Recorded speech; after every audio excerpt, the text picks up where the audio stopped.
Hi and welcome to another narration presented by yours truly, Cryptids Roost. Please be so kind as to throat punch the like button and smack the ass of the subscription button as well. And remember to tap the notification bell and then select all. That way you'll receive all notifications each time I upload a new video. Oh, and don't forget to share the video far and wide. This will all help with YouTube's algorithm and will help promote the channel more. If you enjoy listening to the following story, be sure to pop over to the author's Reddit profile and drop them a line, or even give them a glowing review. I'm sure they would appreciate it. The link to their Reddit profile will be below in the description. So grab your coffee, sit back and enjoy the show. And don't forget, where fear is, happiness is not. Can anyone help me? I'm on a bus that refuses to stop. I don't know where I am. Part 3. This fantastic series is written by Darkly Gathers, a wonderful author over on Reddit's nosleep subreddit. As the machine grows smaller and smaller in the distance, I watch it cradle the sleeping girl in its arms. Its lamp-like eyes finally leave mine, and it slinks away with its prize into the shadows of the wastes.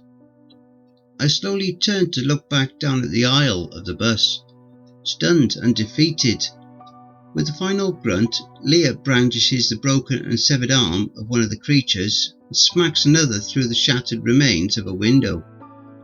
The thing makes no effort to cling to the vehicle's side, and one by one, the other machines, the ones still attached to the ceiling and sides of the bus, all withdraw voluntarily. As they drop, their shadows pass fleetingly over the bus's interior, and with the subtle crunches they land amidst the dust of the road to silently watch us drive away. As soon as I'm sure that the assailants have ended their efforts, I allow myself to collapse with exhaustion into the nearest seat, and Leah does much the same. I breathe in deep. "They took her," I murmur after a beat. "Yeah," Leah replies sadly. The engine rumbles. "I'm sorry," she says eventually. "Hey, it's okay. It wasn't your fault. I'm sorry too," I say back. "No, I mean for everything. I'm sorry if you felt like I was keeping stuff from you. I didn't really think any of this could be real until we passed through the tunnel and saw this wasteland." She trails off and I look over to her. "So what do you know, Leah? Please, just tell me. What made you think all this stuff was going to happen?" She sighs gently. "I don't know anything about where we are, but this bus, a friend found a whole forum about it. We spent like an entire afternoon just reading through the posts. I asked her to sign me up. There was a glitchy form in one of the links. As a joke, you know, to see what would happen. This was like 3 days ago." "And what did it say?" I ask. Leah shrugs and looks at her forearm. It's grazed, but she's not bleeding. This thought made me look down at my leg. There's a cut there and I wince as I apply some pressure to stop the flow. "It said that the bus was supposed to be a way to travel between..." I wait for her to say more, but she doesn't. "A way between what?" She shrugs again. "It didn't really explain. All the posts used weird acronyms and phrases, and it was tough to work out what they were talking about. But I remember them saying that it used to be better, that it wasn't safe to ride anymore, that the owners, or whatever, the people who built it or run it, I don't know, the operators they called them, they said that the operators had abandoned the project. I don't know why." "Ugh," I replied downheartedly. "This is insane, all of this." Shadows shimmer across Leah's face and the deep orange glow of the sky reflects bright in her hair. She looks ashamed and embarrassed. "I'm sorry," she says again, quietly. "It's okay," I reply. I already start to feel guilty. "You have nothing to apologise for, really. You read through some forum. That's not a crime. And you didn't even know me anyway. I'm nobody to you." "You are not a nobody to me," she says. She smiles at me, and I smile back.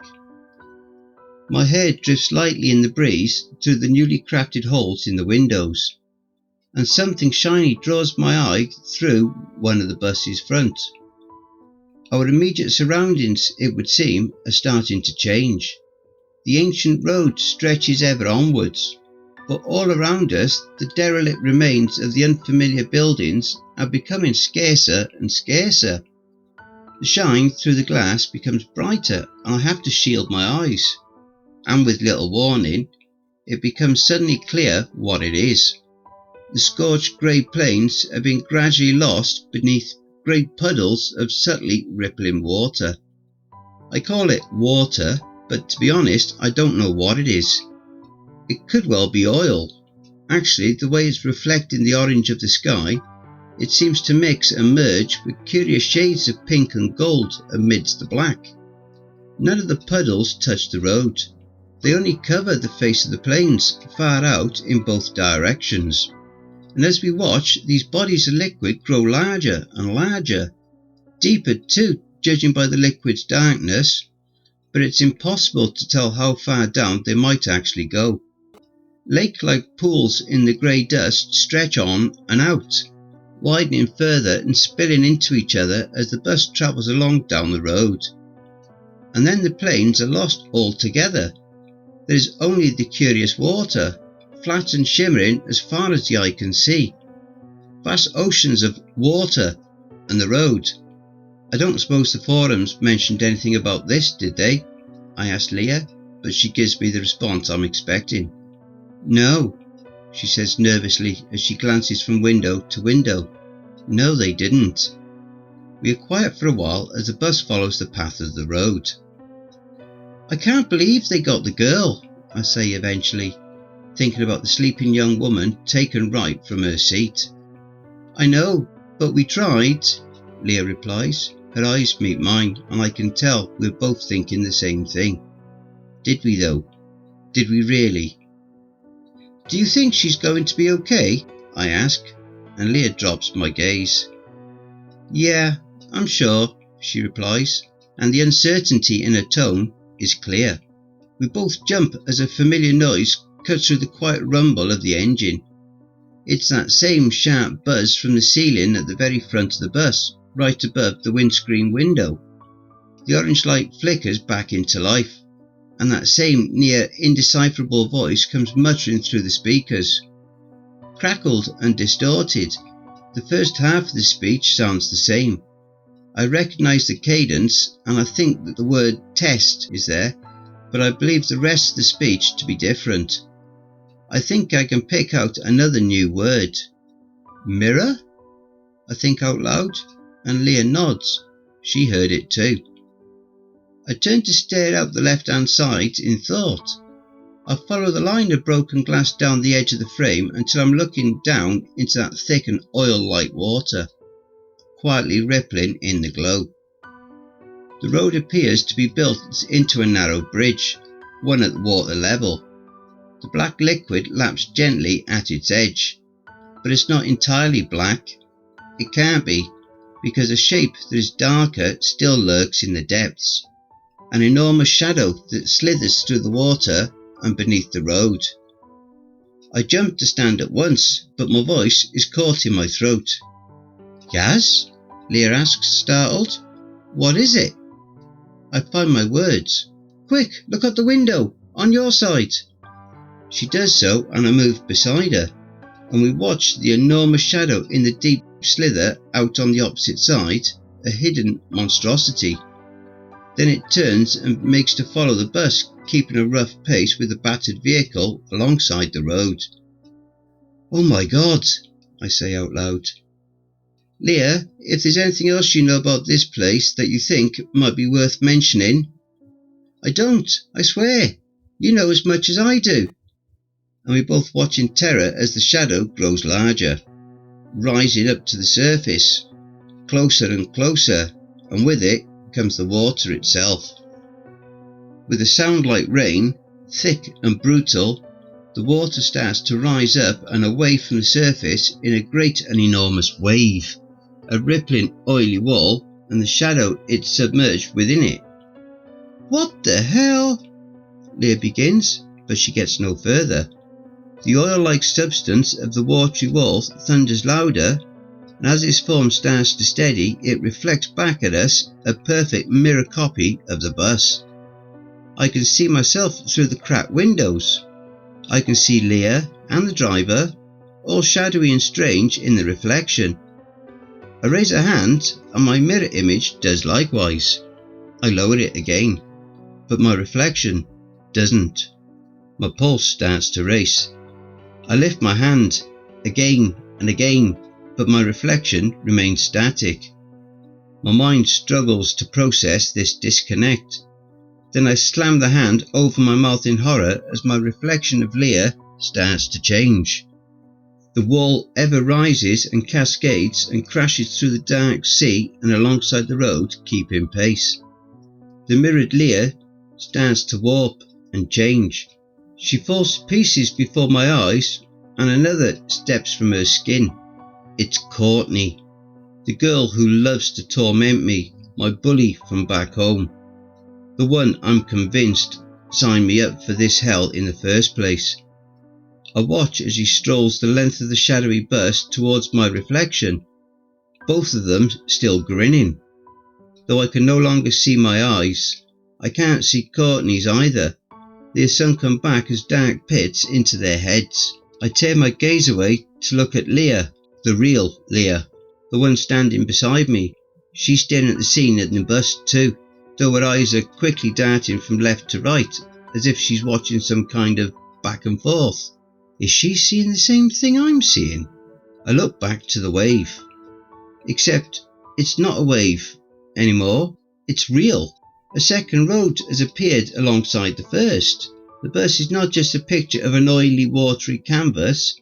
It's a solid vehicle that I could reach out the window and touch, if I were so inclined. Courtney has reached my reflection, and still, with those terrible grins still fixed in place, Courtney begins to slowly strangle me. The reflected me, I mean. I watch in dismay as my reflection starts to twitch. Her throat contracts. She loses her footing and drops to the ground, but Courtney keeps my head held up. Her head held up, squeezing tighter and tighter and tighter, and I choke. Me, the real Yaz, starts to choke. I reach up to my throat, and I can feel it. I can feel her elbow and forearm around my neck.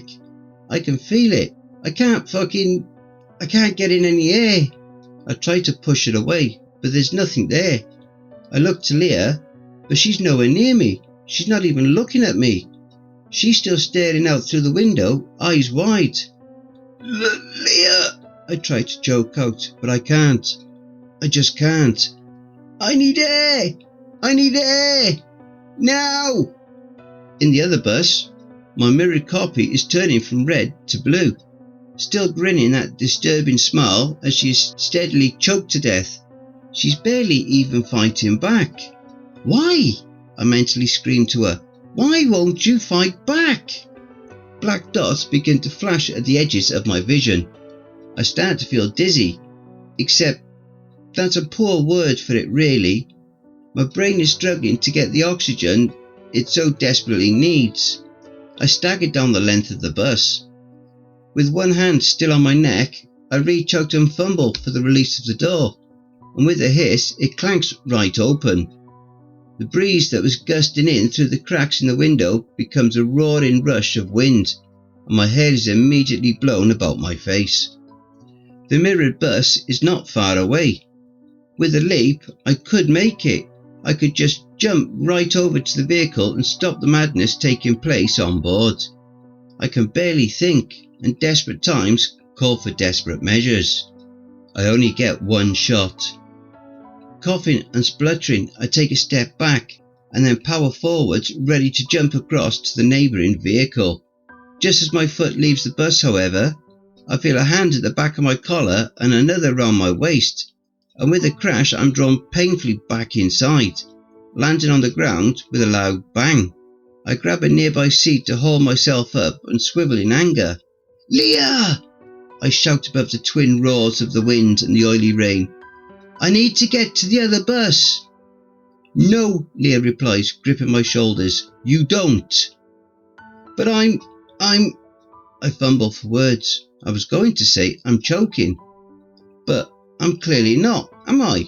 If I can still talk. I reach a hand to my throat, but the tightness is gone. And hell, was it ever really there? Why did you pull me back in?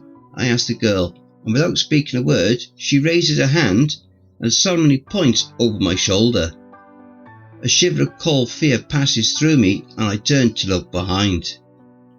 There is no bus. There is no second road. It never became real. The great and monstrous wall of oily water rages on, but there is no reflection now. Now I can see the contents of the wave for what they really are. It's the size of the bus, to be fair, if not a little longer, but the similarities end there.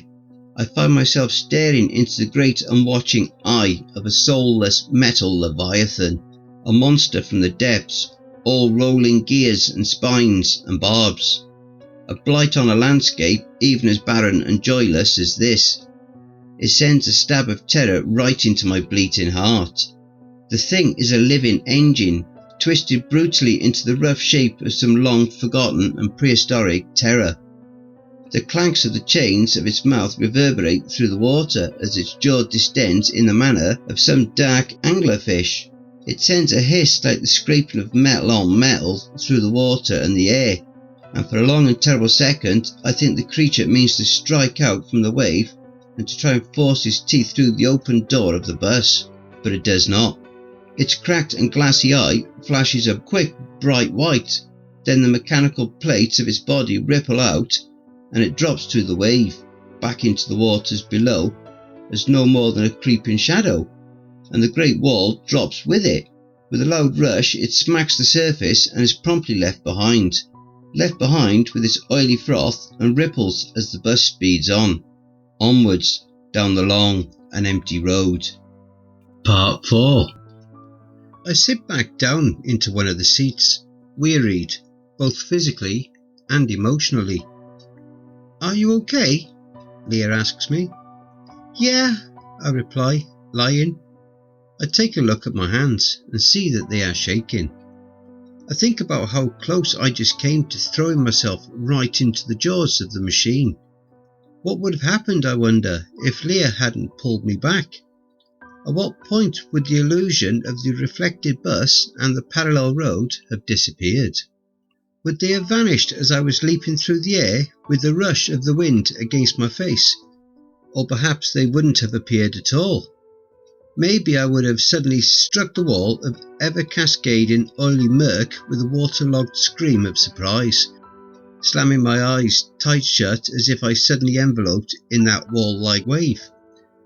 The roar of the wind replaced by the muted, distorted rumble of the water.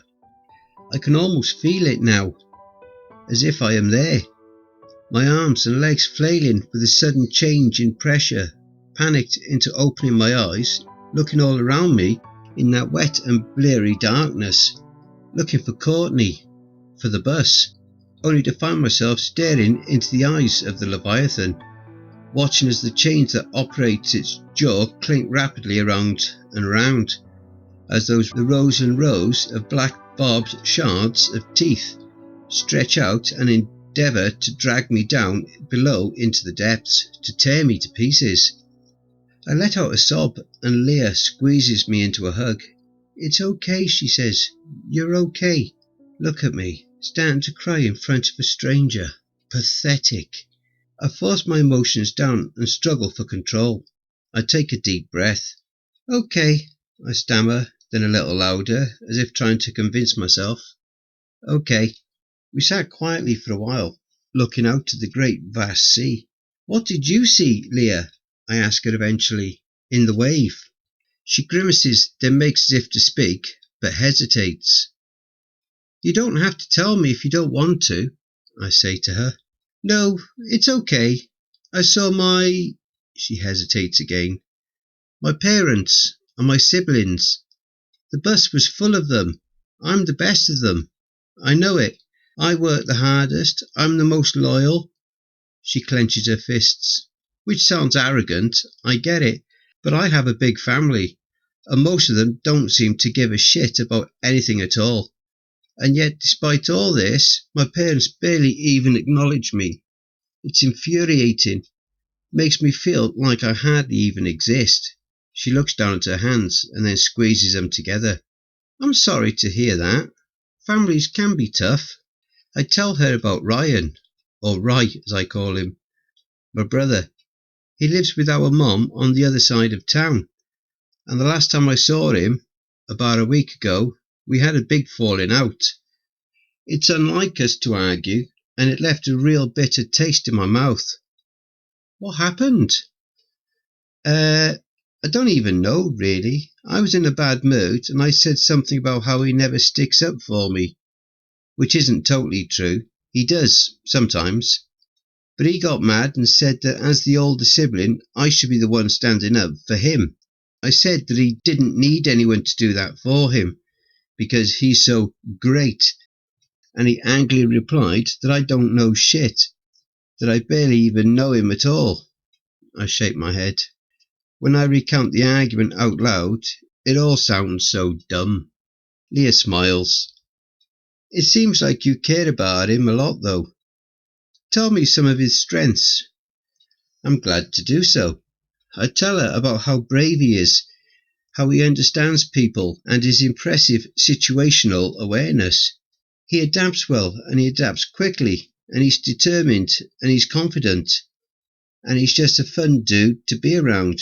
He makes me laugh. He sounds like a good brother on the whole, Leah says, once I've finished. I'd be much happier with a sibling like him, I think. Is he who you saw in the wave? No, I reply. I tell her about my school life. This feels kind of good, actually. Talking my issues and problems out with someone who seems to care. Just having an actual conversation, in fact. Don't you remember, Yaz? This is what it's like to have friends. The thought is so tragic that it actually makes me laugh. A little.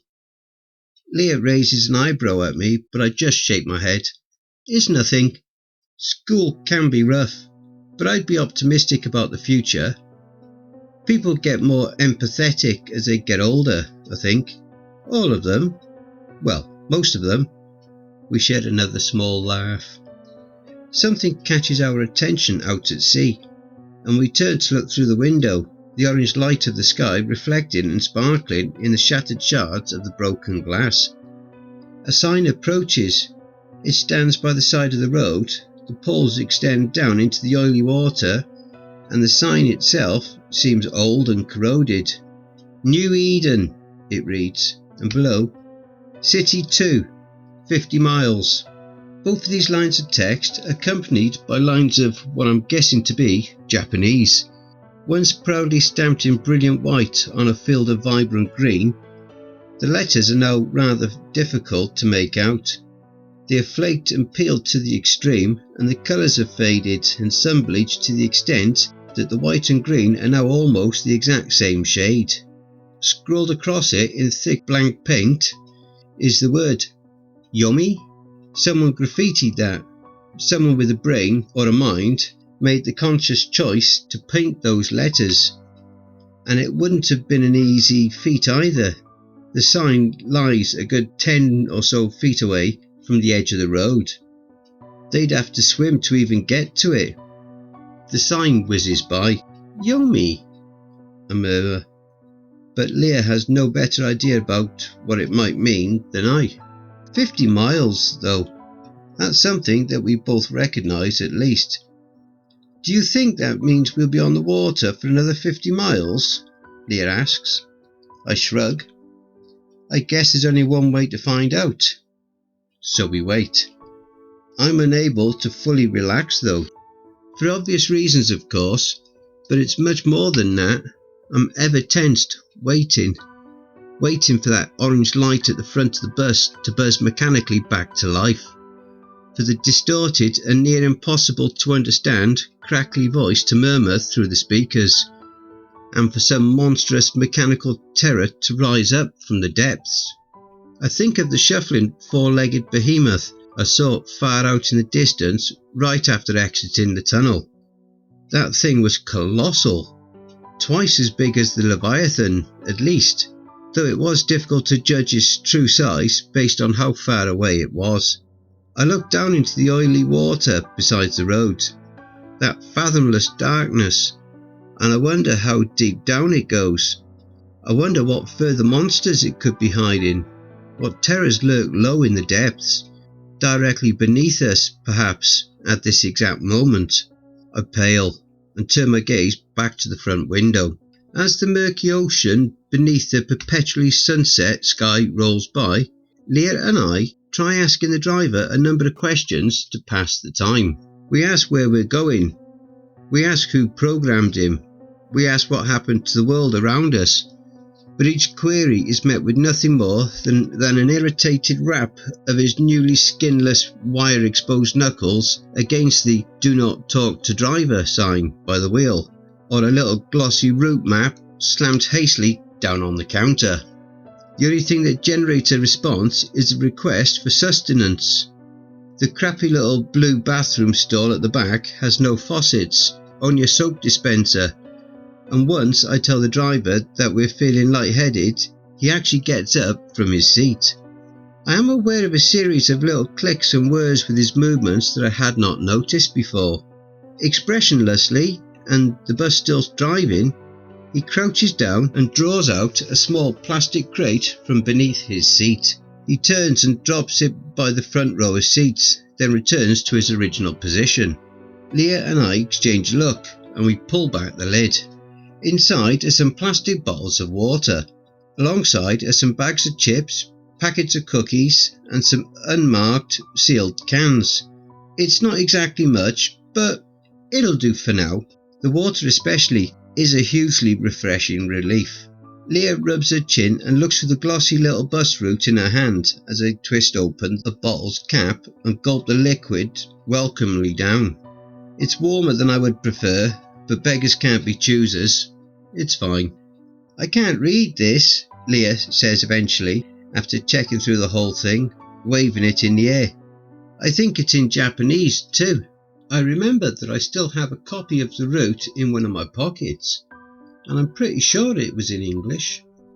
I fumble around until I have it, and I spread it out on one of the little fold-down tables on the back of the seat in front. I study it a little closer, and with a more focused attention this time. New Eden route map, it reads in the top left. The rest is just a printed series of lines, marked at intersections by little coloured squares. It's hardly a map at all, in fact. There's one long white line that runs down the very middle of the page, and several other lines. These ones in grey that branch away from it at various intervals. The base of the line at the very bottom features a blue coloured square. This is labelled Ararat, accompanied by a crude little mountain symbol. Further up the line is a yellow square marked City 1, and beyond it in white, City 2. City 3 is marked higher still in red, but the naming convention ends there. Below and above along the line are marked a series of stations, simply labelled Station W, Station X, Station Y, and Station Z. The final unique labelling on the route is an orange square near the very top, called Axis Mundi. Yomi, Axis Mundi, Cities 1 to 3. This isn't helping us at all. It's only throwing up more questions. We're assuming that the bus is en route between City 1 and City 2. We are yet to actually pass any of the stations marked at the map, if the thing is indeed correct. When we reach the stations, I begin, do you think the bus is going to stop? Leah screws up her face in uncertainty. I don't know. It could do, I guess, but I have a bad feeling that it won't. Yeah, I reply, I feel the same. The bus passes by another sign out in the water. It's largely electronic, or at least it was, once. In faded printing text above the screen it says The operators ask you to remain vigilant. Beneath it is another line in Japanese, and below them both is the broken screen, billboard-sized, dead and cracked. I think I catch a brief glimpse of a few lines of glitchy orange-pink crackle down a couple of the remaining panels, but it could just be a trick of the light, a reflection from the sky or the sea perhaps, and it whizzes right by. This whole place is so... Leah struggles for words. Poisoned? Run down? I bet it never used to be like this. You think? I ask her. That's what I think. I wouldn't be surprised if all this water or oil or whatever isn't even supposed to be here at all, or at least not so high up, so close to the bridge, to the road. She might well be right. It would help explain how someone was able to get to that first sign to graffiti it. Could someone like us actually be out there? Someone alive? I am hit by a painful twinge of guilt as I think about the girl we failed to keep safe on the bus. I try not to think about what might have happened to her, what might be happening to her at this exact moment, but I needn't have bothered trying. My thoughts are interrupted anyway, as something dark smacks up against the glass on the right-hand side of the bus. Leah and I both look up. There's a wet mark on the window, and as we study it, another dark shape flies up and out of the sea. This one flying right through one of the great cracks and smacking into a nearby seat. It falls to the aisle of the bus and starts spinning round in a low circle, gnawing and gnashing at the air, leaking oil over the floor as it does so. I recoil in horror. The thing is an abomination, an eyeless mechanical fish, whirring and grinding. Its jaws catch on the edge of the seat and it latches on, crunching and biting and scraping away the outer layers of the thick plastic. And the torrent begins. A third jumps up from the flat sea beyond the road, then a fourth, a fifth and a sixth, then a dozen more, and they just keep coming, slamming themselves up against the side of the bus. They aren't quite strong enough to smash the glass, but occasionally some of them make it through the holes in the windows, the cracks and gaps, and they bring chaos. Jesus! I shout as one flies past my face. I feel one whir against my leg and I scream, kicking it away towards the back. Leah squats to pick up the arm she was using before as a weapon, and with a grunt of frustration she swings it around like a bat and smacks one of the terrible fish with a shower of bolts and a little gears, sending the remains of the monstrosity back out and into the sea. She stares at me, that expression a picture of, "Did you just see that?" And I can't help but laugh. It's a crazy laugh, one mingled with the fear and the panic, but it fuels me. I empty the food crate into one of the seats and start using it to scoop up the furiously biting little machines, hurling them promptly back out the bus and into the water. I do as Leah did and wield the crate as a kind of bat as they fly towards us, to mixed success. Ah, fuck! I wasn't paying attention. One of the machines on the floor had taken the top layer of skin from the side of my foot, along with a good chunk of toe. It stings like hell, but I don't slow down. I scoop up the fish with the crate and fling it through the hole in the back of the bus. It lands on the road with a splatter of oil and a burst of bolts, and it flounders there in the heat of the sun. My mind races. The driver responds to certain things, doesn't he? Not everything, but certain things. I sprint to the front, raising the box as a shield to cover my face as one of the machines slams into it, biting and clanking down loudly to the floor. I kick it through a gap in the wall. "Driver," I say, heart pounding, "your bus is in danger.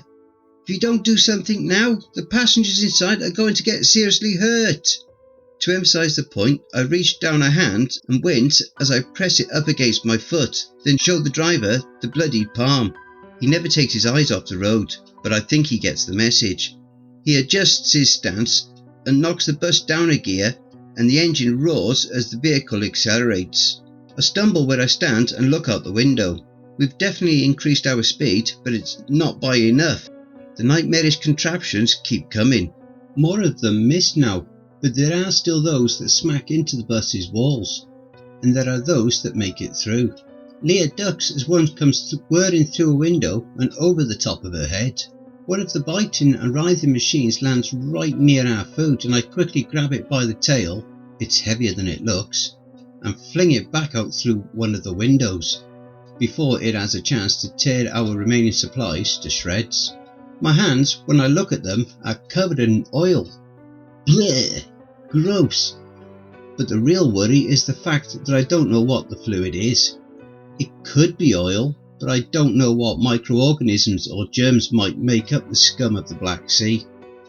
I don't need any additional worries, especially not from some kind of unknown infestation, so I just keep on using the crate.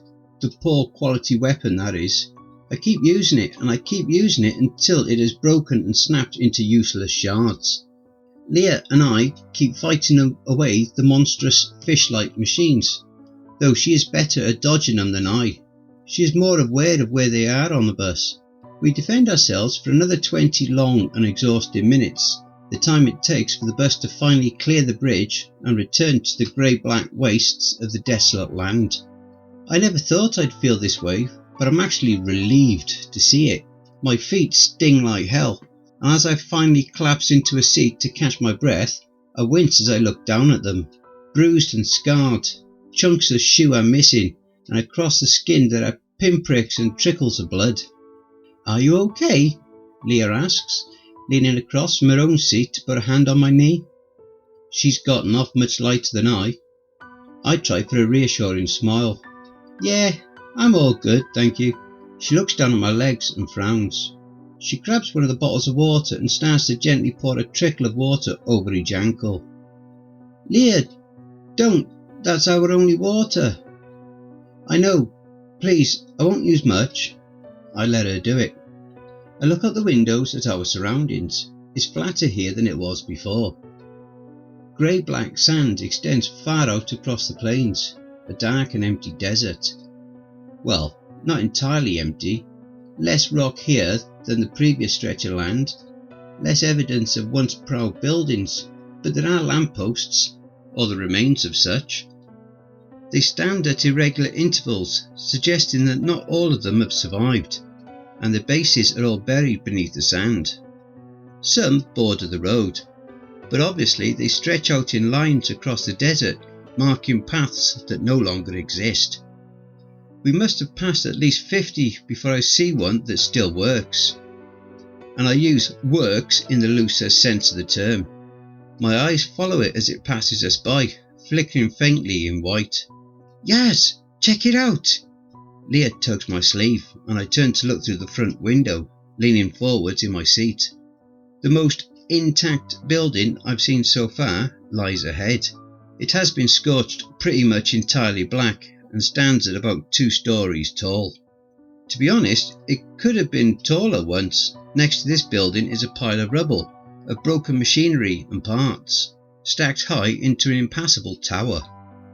As we approach, it quickly becomes clear that this tower of rubble has actually been built on the road itself, as an obstacle, maybe a deliberate one. "Yaz," Leah murmurs again, more urgently this time. "What is it?" "Look on the roof." I do so, and my pulse immediately starts to race yet again.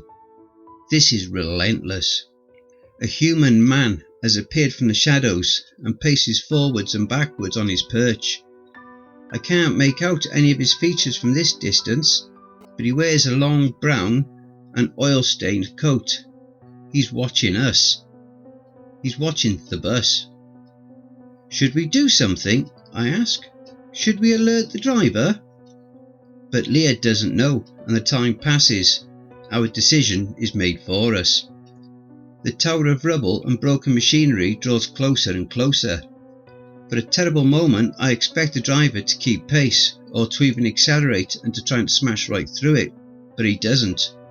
He draws the vehicle down through the gears and the bus starts to slow, and I realise what the stranger means to do. "Oh my God, Leah, he's going to jump! He's going to jump onto the roof!" She stares at me, then grabs the headrest of a nearby chair to peer up and out the window for a better look. The bus slows and the driver veers us slightly off-road around to the right between the great piles of rubble and the ruined building. The ground becomes bumpier and the vehicle shakes, and sure enough the stranger jumps from his perch. He disappears from sight, and a second later we hear a loud thump on the roof. The bus is brought around to the great dark tower and back onto the road, where it quickly accelerates up to its previous speed. For a moment there's only a strange quiet. My breathing becomes loud, and then, "Open the damned hatch," calls a voice from the ceiling. My stomach twists. "Who are you?" Leah calls. "What do you want? Just let me in already. I'm not going to hurt you." I rise from my seat and step down the aisle towards the little door on the roof. "Yaz, stop! What are you doing?" But I don't stop. I don't stop because in my heart I recognise this voice. It doesn't sound quite as it should, but its familiarity is plain.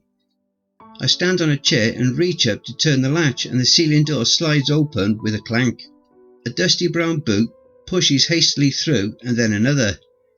Leah grabs me by the shoulder and draws me back, and we watch as the tails of a long and tattered coat fall through, and with a loud grunt, a grim-faced man jumps down and into the bus. Grim-faced, yes, but his eyes shine bright. They stare right into mine, so full of relief and of love that they are, that I can't help my own from watering. He is battered and scarred, and a good 15 years older than he should be. But I recognise this man. This man who should still be a boy. It's Ryan. Don't forget, if you enjoyed that story, be sure to pop over to the author's Reddit profile and drop them a line, or even give them a glowing review. I'm sure they really would appreciate it. The link to their Reddit profile will be below in the description. And don't forget to check out the merch store. The link will be in the description and also in the video thumbnail. And if you'd like an honourable mention, send in a snapshot of yourself with your purchase and I'll feature it in one of the videos. Have you written a creepypasta story you would like me to narrate? Have you had any cryptid sightings, paranormal or supernatural encounters, or even had a creepy or terrifying situation you would like to share? Well, I now have my very own subreddit community where you can submit your stories. The link for that is also in the thumbnail as well as below in the description. You can submit your stories there, or you can send them to cryptidsroost@gmail.com. If you wish to remain anonymous, that's fine with me. Now I also have a Facebook group, Twitter, Reddit and Discord. And if you'd like to support the channel and help make it grow, my PayPal is paypal.me/cryptidsroost. If you wish to remain anonymous, that's fine with me. Now I also have a Facebook group, Twitter, Reddit and Discord. And if you would like to support the channel and help make it grow, my PayPal is paypal.me/cryptidsroost, and any and all donations would be gratefully received. Again, that will also be below. And don't forget, where fear is, happiness is not.